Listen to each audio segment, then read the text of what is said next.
दोस्तों, उत्तर प्रदेश के बिजली उपभोक्ताओं के लिए बहुत बड़ी खुशखबरी निकल कर आ गई है। आपका भी बिल कुछ रुका हुआ चल रहा है, कुछ गड़बड़ है, जमा करने जा रहे थे तो रुक जाइए, क्योंकि बिजली बिल राहत योजना 2025 का ऐलान कर दिया गया है। दोस्तों, कैसे आपको फायदा मिलने वाला है, किन लोगों को फायदा मिलने वाला है, बिल में कितनी छूट मिलने वाली है, आपको ऑफिशियल पीडीएफ दिखाकर पूरा बारीकी से समझाने वाला हूं।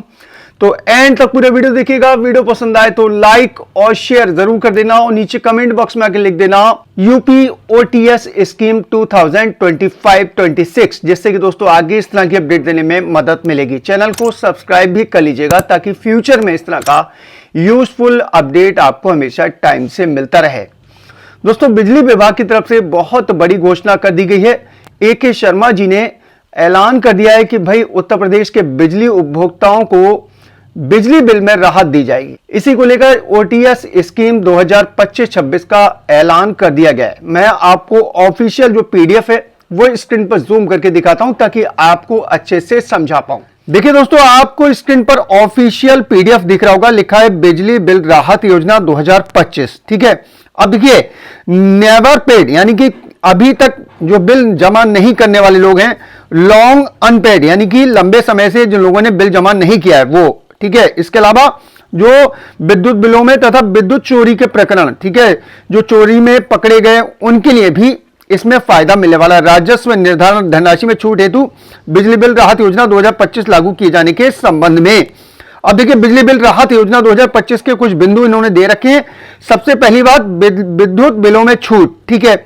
योजना का प्रारंभ पंजीकरण, देखिए ये योजना 1 दिसंबर 2025 से लागू हो रही है, ठीक है, और 3 चरणों में लागू होगी। सबसे बड़ी बात, ठीक है, पहला चरण, दूसरा चरण और तीसरा चरण, ठीक है, 3 चरणों में ये लागू की जाएगी।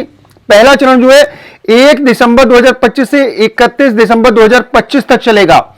दूसरा चरण 1 जनवरी 2026 से लेकर 31 जनवरी 2026 तक चलेगा और तीसरा चरण 1 फरवरी 2026 से लेकर 28 फरवरी 2026 तक चलेगा। ठीक है, अगर आप लाभ पाना चाहते हैं तो पहले चरण में ही जमा कीजिए, इससे ज्यादा फायदा आपको मिलेगा। देखिए आगे देखिए, पंजीकरण कराने के लिए उपभोक्ता को 2000 रुपए धनराशि का भुगतान पंजीकरण के समय करना होगा। ठीक है, मिनिमम राशि जो है 2000 रुपए रखी गई है, 2000 रुपए देकर आप पंजीकरण करा सकते हैं इस योजना में। आगे देखिए, यहां पर 3 विकल्प हैं, 3 विकल्प के माध्यम से आप अपना बिजली बिल का निपटारा कर सकते हैं। पहला विकल्प है दोस्तों एक मुश्त भुगतान, ठीक है, एक ही बार में पूरा भुगतान आप कर दें। अगर नहीं कर पाते, पैसे की कमी है तो कोई बात नहीं, दूसरा विकल्प चुन सकते हैं, 750 रुपए मासिक किस्त में भुगतान कर सकते हैं आप। अगर आप चाहते हैं कि भाई थोड़ा और कम हो जाए तो तीसरा विकल्प मौजूद है, 500 रुपए मासिक किस्त के भुगतान। ठीक है, ये 3 विकल्प के माध्यम से आप अपने बिजली बिल का भुगतान कर सकते हैं। योजना में पात्र कौन होगा, ये बहुत बड़ी बात। ठीक है, नंबर 1 LMB 1, ठीक है, पहली जो कैटेगरी है घरेलू वाली, उसमें अधिकतम 2 किलोवाट तक के जो है उपभोक्ता इसमें शामिल हो सकते हैं। अधिकतम 2 किलोवाट, ठीक है, 1 किलोवाट तो होंगे, जाहिर सी बात है। ठीक है, तो अधिकतम 2 किलोवाट तक के जो घरेलू उपभोक्ता हैं वो इसमें शामिल हो सकते हैं, इसका फायदा ले सकते हैं। दूसरा LMB 2 जो वाणिज्य है, कॉमर्शियल है, 1 किलोवाट तक, ठीक है, वो इसमें शामिल हो सकते हैं। इसके अलावा खा पर दे रखा नेवर पेड उपभोक्ताओं से अभिप्राय ऐसे उपभोक्ता हैं जिन्होंने कभी भी विद्युत बिल का भुगतान ना किया हो। यही मैं आपको बता रहा था, नेवर पेड वो लोग हैं जिन्होंने आज तक बिजली बिल भरा ही नहीं है एवं संयोजन तिथि 31 मार्च 2025 अथवा इससे पूर्व की हो। ठीक है, नंबर गा लॉन्ग अनपेड उपभोक्ता से अभिप्राय ऐसे उपभोक्ता हैं जिन्होंने विद्युत बिल के सापेक्ष अंतिम भुगतान 31 मार्च 2025 अथवा उससे पूर्व में किया हो।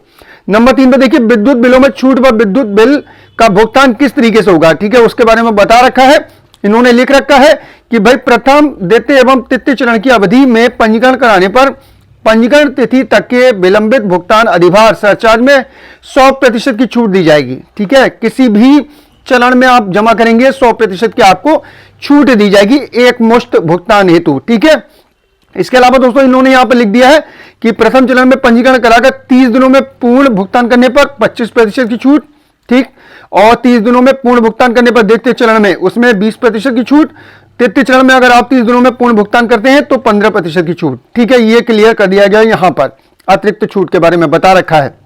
और कुछ इन्होंने जानकारी दे रखी है, उदाहरण भी इन्होंने दे रखे हैं, बड़ा डिटेल से समझा रखा, 14 पेज का ये पीडीएफ है। दूसरा विकल्प देख लेते हैं, अगर आप एक मुश्त जमा नहीं कर पाते हैं, आप चाहते हैं कि भाई मासिक किस्त आपकी 750 रुपए रहे, तो उसमें क्या है, देखिए इन्होंने दे रखा है कि भाई सरचार्ज में 100% की छूट रहेगी। ठीक है, क्लियर कर दिया गया, किसी भी चरण में आप लेंगे, यहां पर बिल भरेंगे तो आपको 100% की छूट दी जाएगी। इसके अलावा इन्होंने लिख दिया अतिरिक्त छूट पंजीकरण उपभोक्ताओं को दिनांक 31 मार्च 2025 तक के विद्युत बिल के मूल बकाये का 10% की अतिरिक्त छूट दी जाएगी। ठीक है, ये बता रखा है। इसके बारे में नीचे की तरफ इन्होंने दे रखा है, यदि महीने की 15 तारीख तक पंजीकृत उपभोक्ता को विद्युत बिल प्राप्त नहीं होता है तो उपभोक्ता को बकाये के 750 के साथ साथ प्रोविजनल बिल का भुगतान महीने की 25 तारीख तक करना होगा। ठीक है, उसका बता रखा है इन्होंने। नीचे की तरफ आएंगे तो इन्होंने तीसरा वाला ऑप्शन भी दे रखा है, जो आप 500 रुपए किस्त के हिसाब से अपना भुगतान कर सकते हैं। उसमें भी प्रथम, द्वितीय एवं तृतीय चरण में 100% की छूट जो है वो दी जा रही है। ठीक है, अतिरिक्त छूट के 5% है इसमें कम है अतिरिक्त छूट। ठीक है, इसके अलावा दोस्तों इन्होंने वही सब समझा रखा है ग्रामीण शहरी के बारे में, LMB 1 घरेलू, LMB 2 2 किलोवाट, ठीक है 1 किलोवाट, उसके बारे में इन्होंने बता रखा है कि भाई प्रोविजनल बिल धनराशि कितनी रहने वाली है, उसके बारे में इन्होंने डिटेल से बता रखा है। योजना में छूट प्राप्त करने की प्रक्रिया क्या रहेगी, ये तो आपको पता है भाई, ऑफिशियल वेबसाइट पर जाकर आप पंजीकरण कर सकते हैं, या फिर आप जनसेवा केंद्र या फिनटेक प्रतिनिधि या मीटर रीडर उसके माध्यम से उपभोक्ता पंजीकरण करा सकते हैं, उसके बारे में बता रखा है। OTP वेरिफिकेशन होगा, उसके बारे में बता रखा है, पूरा इन्होंने डिटेल जानकारी दे रखी है कि आप इसमें कैसे फायदा ले सकते हैं। योजना के अन्य नियम उन्होंने कुछ बता रखे हैं। ठीक है, उसके बारे में बता रखा है। इसके अलावा नीचे की तरफ आएंगे तो इन्होंने पूरी जानकारी दे रखी है, इसके बारे में उदाहरण सहित समझा रखा है, अच्छे से समझा रखा है, बारीकी से समझा रखा है पूरा। ठीक, इसके अलावा दोस्तों यहां पर एक नीचे की तरफ एक पैरा है, उसमें वो मैं आपको दिखा देता हूं, वो भी इंपॉर्टेंट है, जो यहां पर इन्होंने दे रखा है कि किस तरीके से जो है विद्युत चोरी के प्रकरणों में राजस्व निर्धारण धनराशि में छूट, ये भी इन्होंने दे रखा है। जो विद्युत चोरी के प्रकरण हैं उनमें किस तरीके से रहेगा उसके बारे में बता रखा, आप चाहें तो स्क्रीनशॉट ले सकते हैं। ठीक है, यह चोरी के समस्त प्रकरणों पर लागू होगी, लिख दिया है, यह योजना चोरी के समस्त प्रकरणों पर लागू होगी, क्लियर कर दिया गया है। ठीक है, बहुत इंपॉर्टेंट पॉइंट।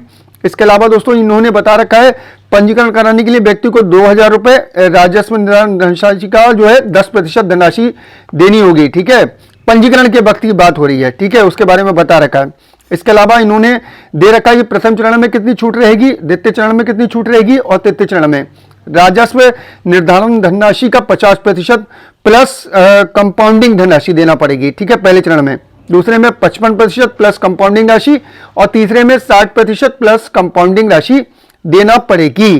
ठीक है, किस तरीके से फायदा लेना वो बता रखा है, ऑफिशियल वेबसाइट पर जाकर फायदा आप ले सकते हैं। ठीक है, उसके बारे में बता रखा है। और ये पूरी जो है पीडीएफ जारी कर दिया गया है, पीडीएफ को मैं फेसबुक पर शेयर कर दूंगा, वहां से आप ले लीजिएगा। और बताइए मुझे नीचे कमेंट बॉक्स में आकर भाई, आपका जो बिल है, बकाया बिल है, कितने महीनों का रुका हुआ चल रहा है, कब से कब तक का रुका हुआ है, और नीचे लिख दीजिएगा यूपी OTS स्कीम 2025-26, जिससे कि दोस्तों आगे इस तरह की अपडेट देने में मदद मिलेगी। जानकारी पसंद आई हो, वीडियो को लाइक और शेयर कर दें। चैनल पर नए हैं तो चैनल को सब्सक्राइब करके बेल के आइकॉन को दबा लें, ताकि फ्यूचर में इस तरह का हर अपडेट आपको हमेशा टाइम से मिलता रहे। चलिए दोस्तों, चलता हूं, अपना ख्याल रखिए, परिवार का ख्याल रखिए, फिर मुलाकात होगी। Thank you.